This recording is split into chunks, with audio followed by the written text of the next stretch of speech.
now I'd like to welcome you to today's webinar on how influence affects teams and companies. It is my pleasure to introduce our featured presenter today. She is Executive Leadership Coach, Ms. Toni Cooper. Toni, you now have the floor. Thank you. I hope everybody's having a great day. I'm excited to walk through this webinar with you all. And again, at the end, you're welcome to ask questions and I'll answer them as many as we can get answered for you. This is an extension of one of the courses that we have called Extending Your Fear of Influence. So we're taking a portion of the course and giving you a taste of it while also teaching you some tools that we're excited to teach you. And the first thing I want to talk about real quick is what is influence and how does influence and persuasion differ from force, basically. You know, when somebody forces you to do something, that's not what we're talking about here. We're not talking about manipulation. We're talking about influence. Influence is simply you have individuals that you need to get a buy-in on something, find out if you need to get your whole team to participate in something. You have a project manager and you have a deadline and you need to change the deadline for a reason. This is what we're talking about influence. We're not talking about, the key here is we're not discussing influence in the sense of I'm trying to manipulate people or get people to do something that they wouldn't normally want to or choose to do. The other aspect of the influence that we're going to get into is what is it all about? And we're going to look at the objectives right now. But we're going to look at how it differs from manipulation. We're going to talk about the components of power and relationships. What does that mean? What does it mean if somebody is a leader or the team leader versus the individuals who are just co-workers and how influence affects that? We'll talk about the different approaches. We'll probably spend most of this hour on the approaches. So we'll go through about 10 to 15 slides pretty quickly, and then we'll get to the approaches section and spend a little longer on it. So we'll overview influence, we'll have an overall discussion of what it means, and then I'll give you some tips and tricks of how to actually incorporate it. And again, these are small portions of an extended class where we dig deep. You get to practice it, you get to work on it. So the first thing I want you to talk about, or I want you to look at, is what to consider when you're looking at influence versus resistance. Okay, this course focused on the power of persuasion. Okay, and it's really focused, if you look at the first line, having influence on others who do not officially report to you. So what are those and what are examples of that? Think about if you're a project manager, you might not necessarily be the boss of that team, but for this particular project, you may be the lead for that project. So how do you get the buy-in from the team? That's what we're looking at when we look at influence. What are the factors that affect it?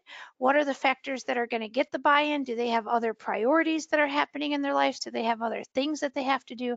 How do you get a buy-in from everybody to move forward in a particular circumstance or a team or a project that you're working on?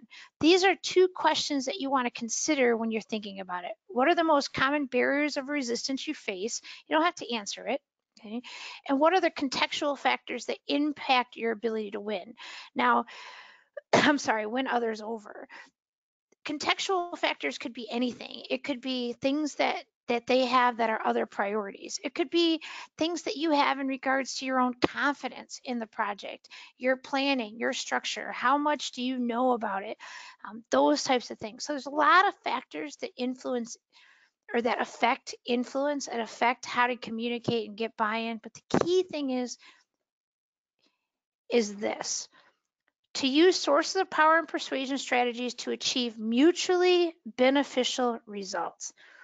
The greatest factor in influences is your relationships. How strong of a relationship do you have with those individuals? Do they trust you? Do they feel like you're doing it for beneficial purposes? If you are influencing because you're trying to get your way, that's called manipulation. If you're influencing because you want to affect change, that's what we're talking about here. You're trying to make a change. It can be something as simple as you're working on a project and you need to change the deadline, or you're following a certain path but you think it should go a different way.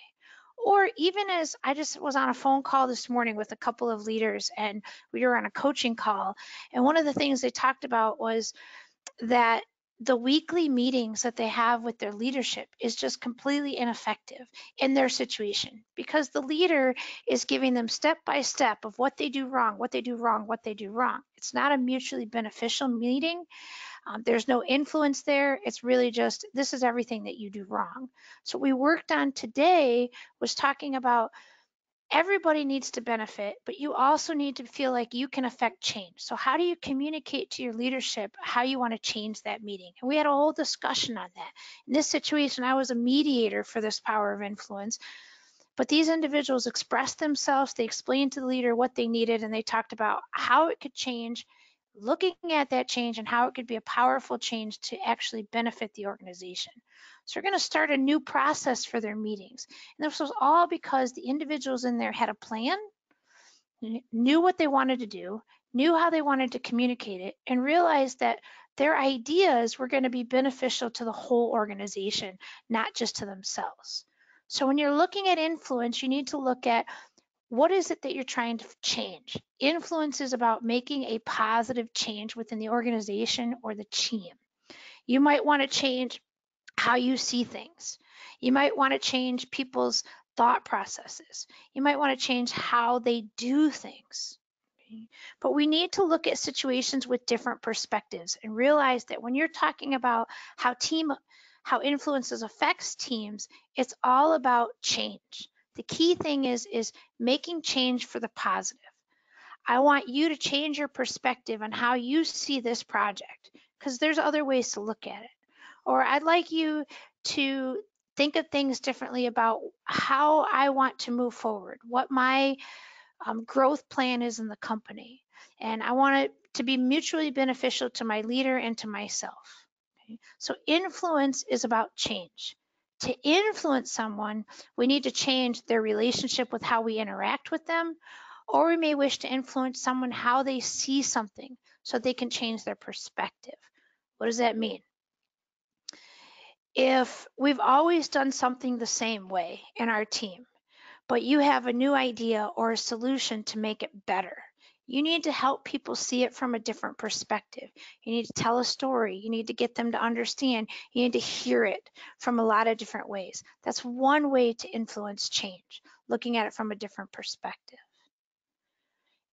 Influence in this situation or this course is also about collaboration. So when we look at influence, we're looking at, we want to make a change, but we want to collaborate. It goes back to the original slide that said it needs to be mutually beneficial. Pay attention to the questions at the bottom. Okay. How visibly do you collaborate, and how might willingness to collaborate affect your ability to be influential? If your goal is to be influential, to make change, to do something positive, to create a new solution within your team or your organization, it's all going to come down to collaboration and relationships. Is there a mutual respect between you and the team? Or are you the disrespectful, or are they disrespectful? Is your team receptive to new ideas, or is the other individual receptive to new ideas? If you're dealing with individuals that are stuck in their ways, you're going to have a harder time influencing them. So you've got to go back to helping to influence their perspective and changing their perspective. What is the willingness to succeed? Are you willing to succeed with them? Are they willing to succeed with you? Does everybody have the same goal in mind? A lot of times what happens is we create conflict, which we'll talk about deeper in this actual course, not today, but a lot of times conflict occurs because you want to make a change. You want to influence people to your perspective, but you guys don't have the same goal or the same success in mind. So you're driving on two different roads that are going two different ways. The key to influence in collaboration is coming on that same road and following that same path. You have the ultimate goal in mind. Our goal is to make our customers happy by doing A, B, and C. What you might want to be doing, influencing, is how you're going to do that, the steps and the processes. If you have a better way to do it, how do you present that? Okay? There has to be relationships, there has to be collaboration. So what's the first step into looking at influence? Oh, slide. Begin with the end in mind. Look at your goals. Look at what you want to do with it, and then look at the relationships. Okay. The relationships, there's a 3-step process. With the relationships, there's a 3-step process. It's the results, the communications, and the relationships. The results. Deliver through relationships and communication. Communication gets the ongoing attention, and relationships the priority. So we're going to go back and up. The first step for influence is the relationships. If they're positive, if they're built around the strengths and each other's weaknesses, and if everybody has the same goal in mind, then you can communicate more effectively, and then you get results. The results are affected if they're poor relationships or if they're good relationships. So what's a good example of that? I'm sorry, I lost my train of thought for a second. Let's look at this. When we have a team together and we're all working on a certain project, what's a realistic project? We're putting together a marketing piece to roll out to our customers. And you have an idea of what the marketing piece should look like, and 2 other people on the team have a marketing or a solution to this marketing piece. Everybody has ideas. So you have a brainstorm session. And the key to that brainstorm session is, how do you influence your ideas? You walk in and you make sure that first and foremost, do you have a good relationship with the people where they trust you? It's built on integrity, and everybody's moving in the same direction. If so, the next step then is to look at it and say, okay, we have a good relationship. What's my approach going to be? Well, if I know person A, person B, and person C, I know how to communicate with them, which we'll talk about. I know how to build the relationships with them. I know how to talk to them. And so you present your ideas so that it's open, that they trust you, and they see what the end goal is in mind. They see that you have positive intentions. They see the results. So you communicate it. You tell them what the results will be and how this will be a good idea. And if you have a good relationship with them, they're going to be more open to listening. So when you look at influence, the first step is relationships. The second step is how you communicate to them. And the third step is showing them the results. But then how does that dialogue occur? I want to focus on the last piece of this, where it says, when we focus on the extent to which we are in agreement, we create a different context for the discussion. Okay. Here's the thing. When you're trying to influence people or be influential, you need to meet where you both agree. What ends up happening quite often in influential situations or circumstances where you're trying to affect change is, what often happens is that people are focusing on where we disagree. I know you don't like this. I know you don't like this. I know you don't like that. Then what ends up happening is you're making the disagreement more powerful. The better thing to do is to look at where you agree and build from there. All right, we both agree on this. We're both on the same page here. Our team is on the same page here. We all want this. Knowing that we want this, how can we work through it? Start with where you agree. It creates a more mutually beneficial relationship.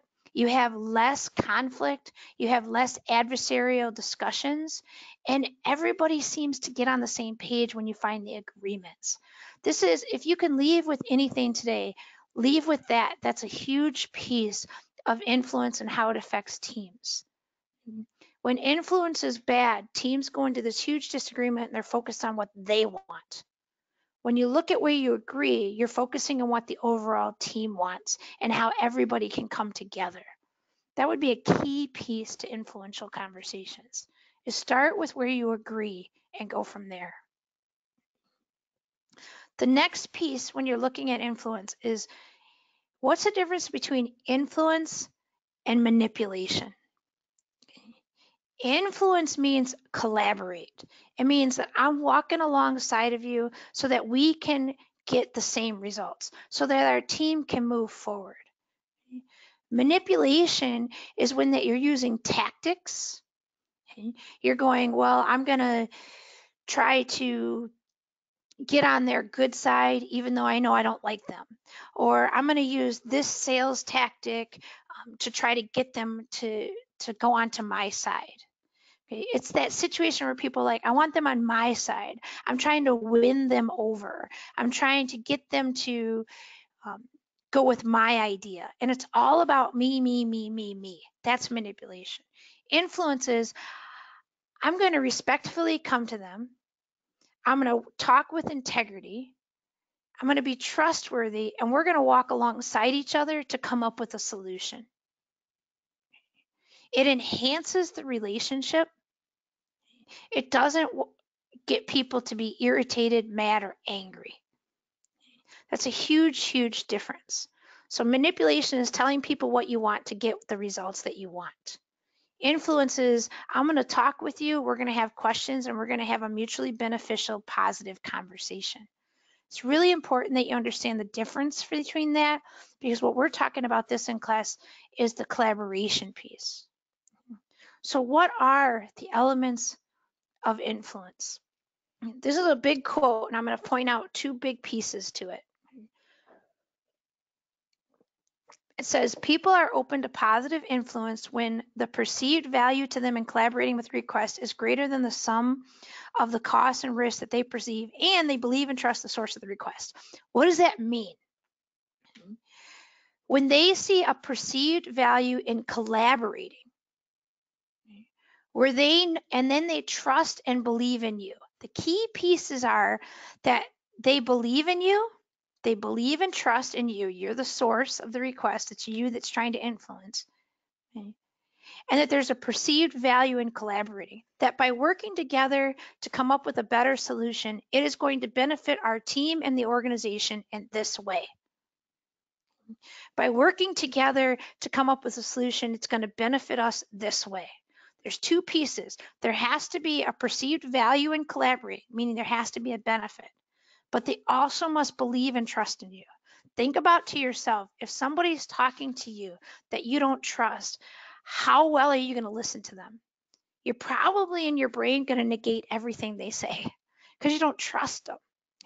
So trust and belief is a huge piece of influence. And then the other huge piece is collaboration. If you have children, you can think about children in this circumstance. You know, if children don't trust you, they're not going to listen to you. And so if you don't follow through with what you say you're going to do, the next time they're not going to listen. Right? It's the same thing. We need to collaborate and work together to get a positive result. And then you have to do what you say you're going to do. They have to trust and believe in you. I was about to ask if there's any questions, but I keep forgetting that that's at the end. All right. So what about the power of influence, and how do you use power effectively? Okay. There's two types of powers and influence, and we're going to focus on one here, but there's positional power. That means that I'm the boss and you're my employee. Okay. I'm the parent, you're my child. I'm the teacher, you're the student. Okay. That's positional power. It means that I influence you simply because I'm the boss and you have to listen to me. Personal power is what we focus on in this course. Okay? Personal power is within the person. Okay? It says it develops and grows and is always accessible. The key to this is your influential power. You can develop it and growing it by being trustworthy, by following through, by being creative, by getting ideas, by building relationships. The key line here is the third bullet point. Most adults prefer to be asked rather than told. In everyday situations, we respond better to personal power. Personal power of influence it's not about a boss-employee relationship. It's about we are walking alongside each other, collaborating. It's about enhancing our long-term relationships so that they're lasting. So when we're looking at influence in this course, we'll talk about how personal power works and how you can use your personal power to influence others. Okay? And again, we're talking about influence, not manipulation. So how does that work? What's the actual phases of influence? We talk about three things: building credibility, appealing to their emotional state, and logic. Now I'll give you a real life example, but let me explain this. Credibility comes first. That's the trust, and we'll talk about that again in a moment. Okay? But you have to be credible. So if you have a solution to fix something in your organization, or you need to change the timeline of a deadline, or you need to get buy-in from your team to move a different direction, the first thing is credibility. If you walked in and you really don't know anything about this particular project or this particular topic or whatever they're referring to, it would lose your credibility. If you came to them and you said, I have a solution, and I'll give you real life in a minute, but I have a solution to this. And they looked at you and they're rolling their eyes because they're saying, oh yeah, well, there's that individual. You don't have the credibility. So first is credibility, which comes with being trustworthy, okay, being knowledgeable, and having a handle on what you're talking about. The next piece is the emotional appeal. Okay? And again, this is a positive way, not a way to manipulate, but this is the emotional appeal. Okay? I understand that you have always done it this way. I understand that this is what works for you. I understand that I understand that the change may be difficult. When we adopt this change, here's going to be the amazing results. That's the logic. That's the facts. You've done your research. Here's what's going to happen. There's nothing worse than somebody having an idea, trying to influence a team and saying, I think we should do this because I think it's going to work. You know, or I feel your pain with how we're doing it, so we're going to try it this way.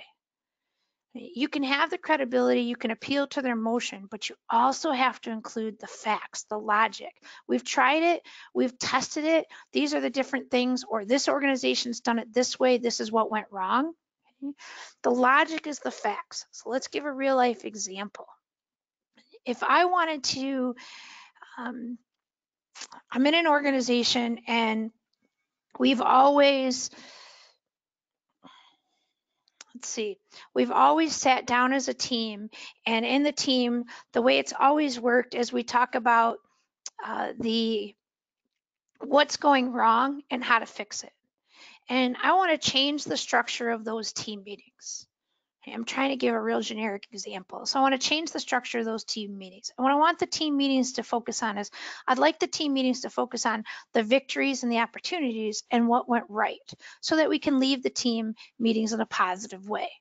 So let's say I have the credibility with you and you're my team. So we've already have the credibility, you trust me, I'm just an employee in there. Now the first thing I have to talk about is the emotional piece, the appeal, and then I'll get into the logic. So I may approach it by saying, you know, I've really been thinking about these meetings, and I'm realizing that every time we leave these meetings, we all kind of leave with a negative attitude, we're unhappy, and it's about getting back to work and doing these things that we do wrong better. And what would happen if you came to these meetings and they were on a positive spin and you left with a happier attitude? And so now I'm appealing to your emotional state. You want to walk away happy, you want to be satisfied. Okay? And I ask questions to appeal to those emotional states, to get you thinking. You know, I feel what you feel. I feel the same way. I walk away with these meetings and I just feel down, and I'd like to start feeling up. Wouldn't all of us? Okay, that's the appeal state. I'm doing it because I want to improve the organization. The next thing I would do is logic. Well, you know, I've talked with a few organizations who they focus on their victories. In one particular organization, they went from talking about everything they do wrong to focus on the victories in the meeting and what's going right and the opportunities that we have to improve. And by changing those words, those meetings have increased productivity by 40% in the organization. By the way, this is a true statement that I'm telling you. So in that organization, productivity is improved by 40% from these meetings. People are happier. People are coming to the meetings with what's going well. And instead of focusing on everything they're doing wrong, they're fixing what's wrong automatically and excited to share about the opportunities and the ways that we can change. Would we be willing to try this for like 2 months? And if we tried it for 2 months, we could keep checking it and seeing how it's going. So you see, I'm trying to influence you into a different way of thinking. And I used facts. I used real life examples. I appealed to your attitudes, your emotions, and your behaviors, and I had the credibility. There's thousands of other ways to approach thousands of other situations, but the basic scheme of things when you're looking at influence is there needs to be credibility, there needs to be an appeal, and there needs to be facts to back it up. If you don't have the backing, you don't have anything. When you look at how a team is affected by influence, the individual that has these three pieces is the individual that can persuade and can influence. Okay, that's how it affects the team. The team is affected because you have somebody on that team that's really good at, they have the credibility, they're really good at the appeal, and they're really good at the logical piece of it. And they can appeal to all three areas of an individual. And teams will start gravitating to that individual's thoughts and processes and solutions. So that's the part of the art of the persuasion. And we spend a lot of time in this class that digs deeper, but that's the big picture. So what is trust? That's that credibility piece, right? What is trust? We're not going to read this entire slide, but you can see kind of the different areas, or what it says is trust comes in many flavors. Okay. Trust of integrity. Okay. That's your values, your behaviors. Are you demonstrating it? Okay. Your reputation, the people and the relationships that you have. Okay. Your competence, the knowledge of that topic, the knowledge of what you're talking about. The intention. This is a huge piece. Okay. Are you intending to do this for a positive reason? Are you intending to do this for selfish reasons? Okay. What is the intention? Do you have other people's backs? Are you collaborating together? Are you walking alongside of everybody? Okay. And then your commitment. Okay. Are you going to do it? Okay. If you say, I'd like to change it, this is how I'd like to have the meetings, and then the very next meeting you don't do it, we've ran into a problem.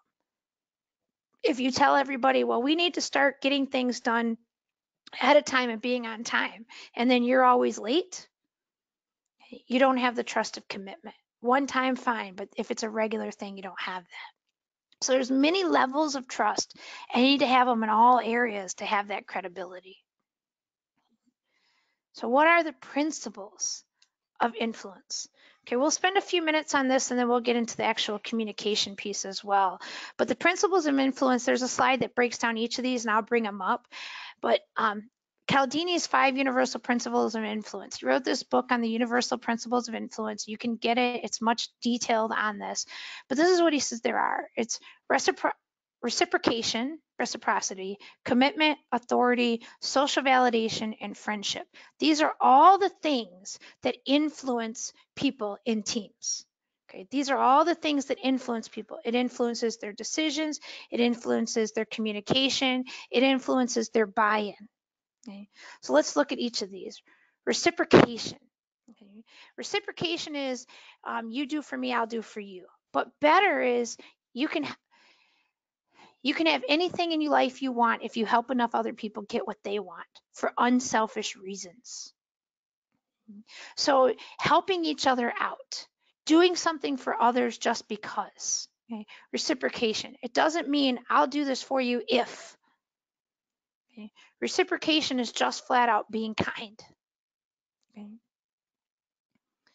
Commitment.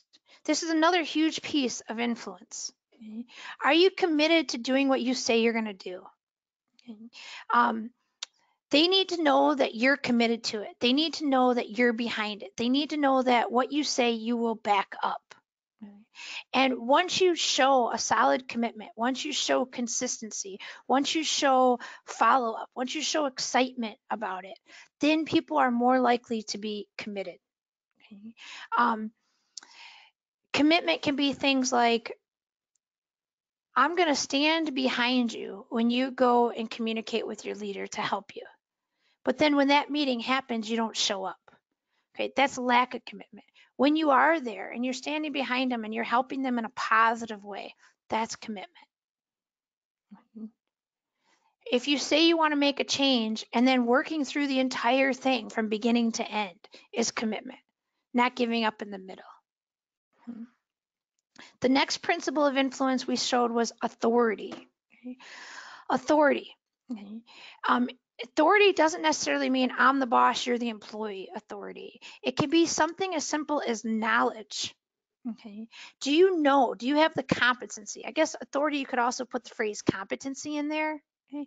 Do you have the competency and the expertise? And if not, do you have the people that have it? I always tell people, surround yourself with people who have strengths where you have weaknesses. Do you have the expertise? If you don't, do you have the individuals that have the expertise to get this change done? It's really, really important. So when we're looking at authority, it doesn't necessarily mean your role. It means your competency. Okay. It says right here, when people need help with something, they will seek out someone who they perceive as an authority on the issue or subject.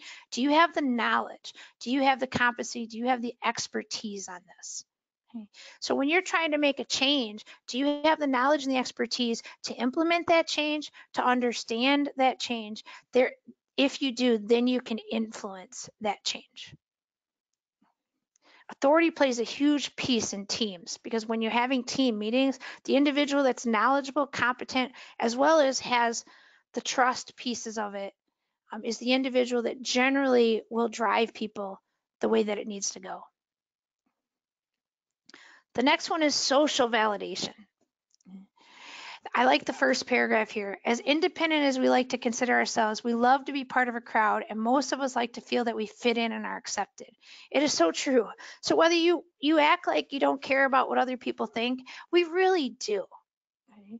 And the key thing here says we tend to believe that if something's good for others, then it will also be good for us. Okay? Well, that tends to be true. So there's that social validation. It's a huge piece of influence. These 10 people are with me on this. These 3 people agree. It's that whole thing that if you have an idea for your team or you need to get buy-in from your team, it's going to each individual and maybe having conversations with them in a positive, collaborative way so that you get their buy-in. There's your social validation. If you've seen others do it, that's social validation. If you've done it before, you failed before. You know, I don't know how many times I failed. I don't call them failures anymore. I call them lessons learned. But my lessons learned is social validation to move to a certain direction. You know, I've tried this. We've done it. It went all wrong. Okay? Here's a way we can make it better. Okay. We can say, well, this group or this team has done it this way. Look at what they're doing. Okay, the reviews of others, that's social validation. It's a huge piece of influence. Organization A or Department B tried this. This is what happened. This is how it improved them.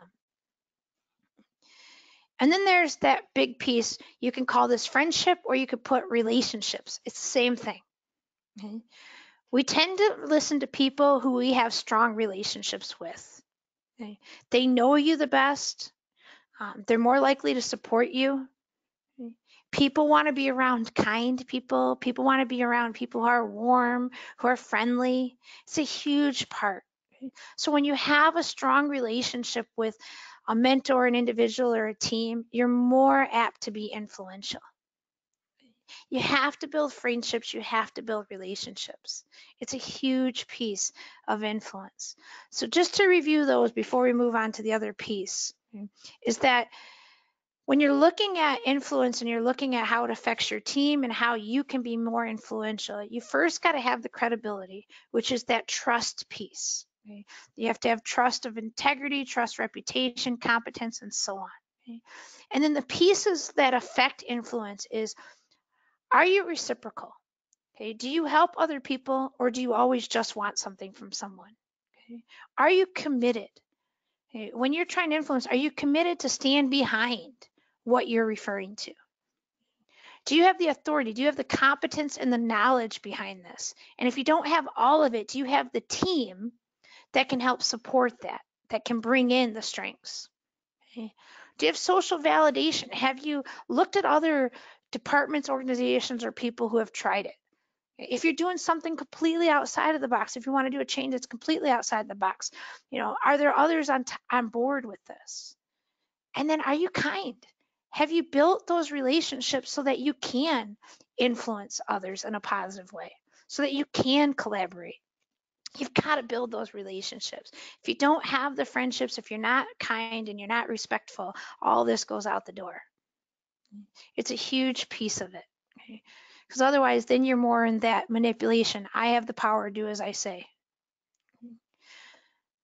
So that's the big picture. That's the overall principles, the things needed for influence. What are the strategies involved? Here's the thing. I want to tell you, I kind of put this slide out of order and I was going to switch it, but I forgot to switch it before, but it says adapting the approach. If the only tool in your toolbox is a hammer, you will treat everything as a nail. We have to have numerous strategies. You have to have many ways to influence people. If your only strategy is, I'm going to go in there and tell them why they need to do it, well, that might work for some, but it's not going to work for others. So this is why the relationships come in.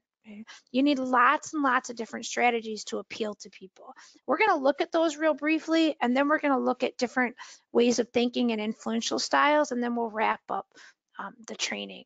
Okay, so here are some strategies, and we build and dig deeper into these in the deeper class, but I want to give you guys some tools that you can use that you walk away with today. So the strategies here are assertiveness, alliance, hierarchical appeal, consultation, authority, inspiration, reason, reciprocation, recognition, coalition, and in class we come up with like 10 others sometimes, but let's look at these. I'll look at a few of them. We're not going to look at every one of them, that just big picture. Okay. Assertiveness is, are you getting their buy-in? It's not aggressive. Let me tell you, you have to do this. Assertive is, let's do this together. Okay. Alliance comes together. You're bringing people together. You're getting alliances, allies on your side to understand this thing you're trying to change. Hierarchical appeal is getting people above you to be buy-in, to have buy-in to this, appealing to the others. Okay, we've talked about authority, consultation, inspiration. Sometimes the greatest way to influence is through inspiration. There are some individuals that like the inspirational conversations. Okay? And you have to know who you're dealing with to understand which strategy you should use. Okay?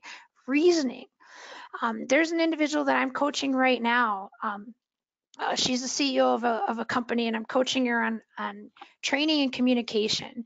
And we were talking about reasoning. She is very, very, very task focused. She's not hugely people focused. So when I need to influence her to a new idea, I have to use logic, reason, and facts. I have to focus on that when I'm talking with her. Okay? Otherwise, she's not going to get buy-in to try to change some of her techniques and things that she does. So reason is for her. If I had somebody that was people oriented more so, I'd probably focus more on the inspiration and even the recognition. You know, the team is going to be so happy about this. They're going to be so excited about this. Can you imagine what the people are going to do? So you have to realize that there are tons of ways to influence people. It's not just your way. You have to think about who it is that you're dealing with and how they think, how they talk, how they influence, and you need to adapt yourself to them. This is not about you. It's about looking at things from other perspectives in order to be influential. So when you're looking how influence affects teams, you're going to look and you're going to say, wow, that person is really good at developing solutions and getting buy-in. Well, it's likely because they're using a multitude of strategies. They have the credibility, they have the commitment, they have the knowledge, they have the relationships, and they're using a multitude of strategies to get the buy-in based on who they're communicating with. That's a huge piece of it. So how do you look at that? We'll touch on this very briefly. I'll give you big picture of influencing thinking styles. You get this slide presentation later so you can go back to it. But according to this course, there are 4 different influential or thinking styles: analytical, conceptual, procedural, and interpersonal. Now, I want to put one caveat to this. No one is all of one. No one is all of one. We all can think, we can all talk, we can all influence, and we can all communicate in all 4 realms. We just have a tendency to go towards one. So don't put somebody in a box and say, well, that's an analytical person. I always have to approach it this way. You have to realize that there's a little bit of all of this in us. So what do? If you're communicating and you're trying to influence someone who is analytical, you need to focus on the facts, the evidence, the numbers. You can't just say, I think, or my opinion is this. You can say, we've done some research. We've tried it these 3 ways, and this is what happened. This is why we'd like to try it this way, because these 3 didn't work, but our lessons learned from these 3 are this. Or 47% of people, according to whatever source, said this. You need hard facts. Okay? They value the past. This is a piece of it, is what happened in the past and what were the lessons learned so that we can learn from it to move forward. You'll hear them often say, well, we did it this way last year, but it didn't work. Well, I understand that. This is why we need to look at it this way. We've done some research, we analyzed it, we have some ideas. Okay. Procedural. The procedural thinking, when you're trying to influence them, it's about the step-by-step process. This is how we're going to do it. Step 1 is going to be this. Step 2 is going to be this. We're going to create a strategic plan. And in order to create the strategic plan, we're going to look at the future goals and we're going to work backwards from that. So when we look at goal 1 and we work backwards from that, what do we see happening? What are the tasks? What's step 2? What's step 3? What's step 4? It's about the right now. Okay? What are the results of doing these tasks? Okay? The conceptual one, it's about the big picture. So it's like seeing the preview before the movie, right? They're not the one that wants to go to the movie. They want to know what the movie is about. Okay? It's not so much about all the tasks. It's about what's the goal? What's the big picture? What's going to happen with this change? How do you see it? What is the concept? And then the interpersonal. The interpersonal is about the people. It's, we want to make this change. I'd like to get your buy-in. And they'll say, well, how's that going to affect my team? How's it going to affect everybody around us? What do they think? What does this person think? Okay. So you have to really talk about the people, the relationships. So when you're communicating and you're trying to be more influential, you have to tap into all 4 of these. You've not only got to have the facts, you got to talk about the step-by-step, what's going to happen. You have to talk about the goal and then the relationships and the people and how we're going to do this together and how the people are going to be affected in a positive way. Okay. All 4 have to be present in order to be influential. And in a team where you have all 4 ways of thinking, that's probably the most effective and influential team in the organization because they can think like everybody. They can adapt like everybody. So having a little bit of all 4 different thinking styles is a huge piece of it. This is how you influence. When you look at how a team is affected by influence and how you can influence others, when you look at it, there's a lot of pieces to it. You have to be trustworthy. There has to be credibility. You have to appeal to the emotions. You have to provide the facts. And the way you do those things has to do with these. You have to provide facts and be analytical. You have to give the step-by-step process and let them know what the results will be. You've got to give the big picture and let them see the goal in mind. And then you have to tell them how it's going to affect the people and themselves and the people around you in a positive way. All of those things play into influencing. They all play into the team. And when you're looking at the team dynamics, you need to look at all of those things that we've talked about. If you want to be a better influencer, you've got to start with yourself. You've got to start looking at how you communicate. Are you trustworthy? Do you listen well? Do you back up what you say you're going to do? Do you build positive relationships? And do you mean well? Are you doing it for the good of others in your organization? Are you doing it for all selfish reasons? The final thing we're going to talk about is the actual dialogue. We'll sprint briefly on this, and then if you have questions, you can ask it. I'll brief over this real quick, but this is the part of the dialogue. When you're having the actual dialogue, it's really, really important that you listen. Listen. And did I mention listen? Okay. Listen to what people say. Listen to why they agree with you. Listen to why they disagree with you. And make sure that you have responses that show that you're listening, paraphrasing what they're saying. It says, seek and appreciate the views of others. Don't discount people that disagree with you. Okay? Seek those. Seek other ideas. Seek people that are going to challenge you. Build on the ideas that they have. Offer your views. Create a solution to satisfy everyone and gain commitment. When I sit in a meeting, I tend to, depending on if I'm running the meeting or a participant, but if I'm a participant in a meeting, my goal is to listen to what everybody has to say before I offer any solutions. I try to be not the first one to communicate, not the second one to talk. I try to be one of the last people to talk or offer a solution so that I can hear what everybody has to say, take all of their ideas into account, and think of a solution that will build upon everybody's thoughts. That's a huge part of the communication. Listen, build on their ideas, and then gain commitment. Okay? These all go into affecting your teams. These all go into influencing. There's a lot of pieces to it. So I gave you a lot of information. You're going to receive these PowerPoints in the end that you can look at and review for yourself. But the key to all of this is it all starts with you. You must be credible, you must be trustworthy, and you must build positive relationships. Then you can do the next pieces of being influential and affecting your team. We are now into the question state. What questions do you all have? Thanks so much, Tony. If anyone has questions, please feel free to take the time to type those in now, and we'll stay on the line for a few minutes to answer those. I wanted to draw everyone's attention quickly. We do have this presentation in our handout section, so you can download that before we close out and end the webinar. I also wanted to mention that if there's any interest in any of the material that's presented in this webinar, please reach out to your local New Horizons for more information. If you are not familiar with your local New Horizons, you can log on to newhorizons.com and do a quick zip code search to find the center that's nearest you. And just another reminder that the session is being recorded, and you will all receive a link to view the session and pass that on to anyone who was unable to join us. So Tony, it looks like you answered a lot of people's questions because we don't have any today. Okay. It was a really great session. Appreciate you taking the time and speaking on behalf of New Horizons. May I provide an ending story? Sure. I'm sorry to interrupt. So no, sure. Yeah, I'm going to provide you all with an ending story, and those of you who have been in my class before may have heard this story before, but I think this is a perfect story for this class, so I'll do it really quickly.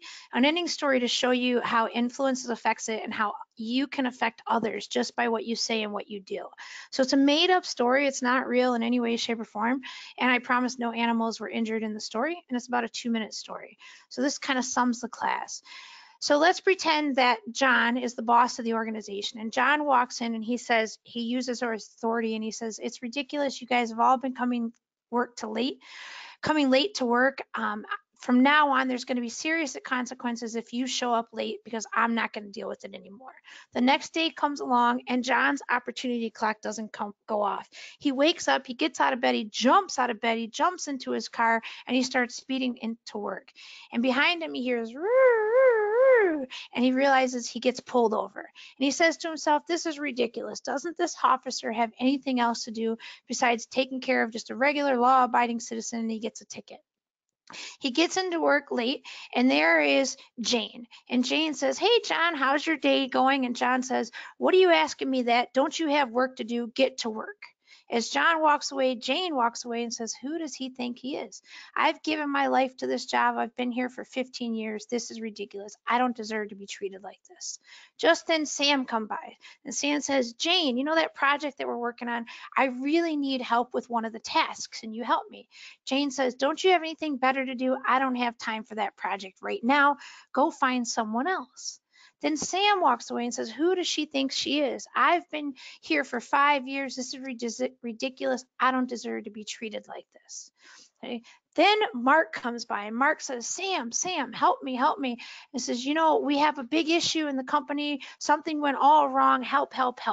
Sam says to Mark, I don't have time for you. Find somebody else to help you. That's not my job. Well, it's the end of the day and Mark is furious.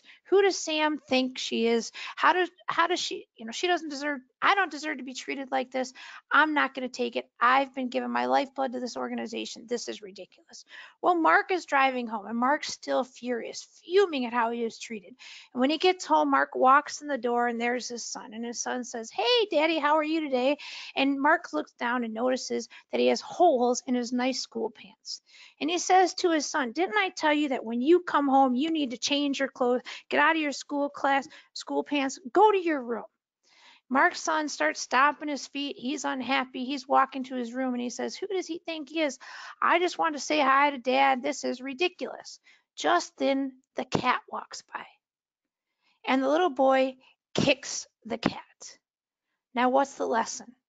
Wouldn't it have been easier for John, the boss of the organization, to wake up and instead of driving to work, drive to Mark's house and kick the cat himself? See, this is how influence works. The way you treat others is going to affect the next person, the next person, the next person. So what you want to be is you want to influence people for the positive, not for the negative. Understand that everything you say and do is going to have a domino effect on the next person, the next person, the next person. So final thought I have is leave here and realize don't be a cat kicker. Be a positive influencer. That's my story for you. That's great. That's a great story to end with, Tony. I appreciate that. And That's very true. You never know what's happening, what's going on someone's day. So with that said, thank you so much again, everyone, for joining us. And we hope to see you on the next webinar. Thank you again. Have a great day. Have a good one. Bye-bye.